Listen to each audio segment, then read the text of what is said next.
Sa kuwang ito ng CCTV mag-alas 8 kagabi, nagsasagawa ng inspection sa Binyan, Laguna ang Traffic Marshal, Support Group Supervisor na si Ranky Espiritu. Kasama niyang nagbabantay ang 2 tauhan. Siya namang pagdating ng isang motorsiklo sa kayang magkaangkas na parehong nakatakip ang muka. Pagdating sa tapat ng mga traffic marshal, pinagbabaril ng angkas si Espiritu. Nagsitakbuhan ng mga tauhan niya. Nakatakas ang mga salaring riding in tandem, 7 basyo ng bala ang nakuha sa crime scene.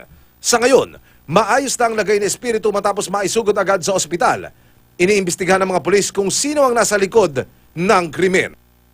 Ilang oras lang matapos niyan, pinagbabaril din ang isang babae sa Calamba, Laguna. Patay ang 38 taong gulang na si Liza Pelante Cunanan. Sugatan naman ang kasama niyang si Brian Alacasabas. Ang pumatay kay Cunanan, si Mauro Sandoval Jr.